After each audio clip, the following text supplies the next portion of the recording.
Bonjour madame, est-ce que je peux vous demander ce dont vous avez rêvé cette nuit? Ah non. Ah, c'est trop cochon, faut rien dire. Oh mon Dieu, non. Vous voulez pas le connaître, non? C'est dans un restaurant, j'ai commandé une entrecôte de porc, c'est trop bon. Parce que comme je mange cachère, pour moi c'est un rêve. Ah, ça va être un rêve d'amour, je crois bien, ouais. J'en ai beaucoup, mais ils sont très intimes. C'est un fantasme. C'est un peu personnel, indiscret, là, hein, on va pas rentrer dans les détails. Hein, ouais.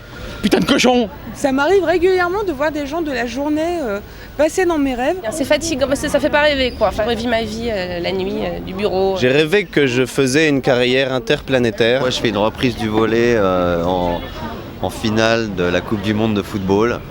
Que j'étais l'idole des femmes. Une belle fille comme toi, que ma vie soit heureuse, voilà, je suis un canard heureux. Genre je suis un champion. C'est un rêve où je vois une petite aiguille qui marche le long d'un chemin qui est tracé. Je courais et que je voyais une ligne d'horizon qui se rapprochait. Je cavalais, je courais. Et là, il y a une boule de neige qui arrive.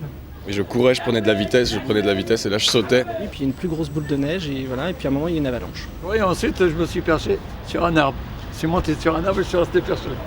Et là devant moi je voyais un escalier énorme et beaucoup plus grand que ce que je pouvais attendre en courant. Je me sens mal à l'aise, je me dis que l'aiguille elle va mourir. À l'arrivée à la réception en bas de l'escalier, je me réveille d'un coup sec. Et après je me suis réveillé gentiment, tranquillement, bien en forme, à l'aise. Je cassais un mur chez moi pour faire plus de place, puisque j'habite dans un petit appartement. Je savais que j'avais des petits cochons.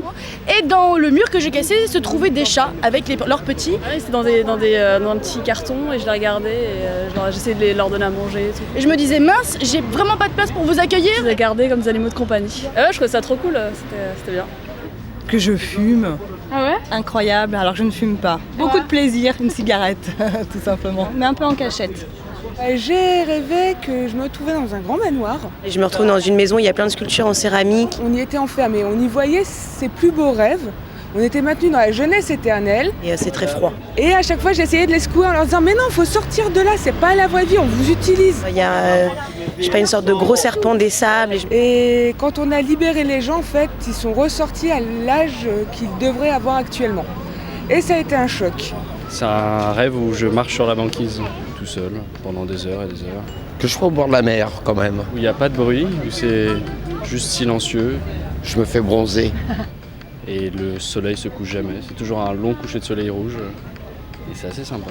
Que je volais. Je tombe dans le vide. Oui, évidemment, bon, les rêves classiques. Et à chaque fois que je prends conscience que je suis dans un rêve, je n'arrive plus à voler. Et je me casse la gueule. Un rêve assez formidable, une liberté, une légèreté, un bonheur. Parce que c'est génial, j'ai quand même au début la sensation que je vole, mais après quand ça tombe, j'essaie de remonter mais ça marche pas. Oui, parce que je me tiens comme ça, qu'est-ce qui se passe, je sais pas. Je continue à planer, ouais. Sans aucune substance pourtant, voilà.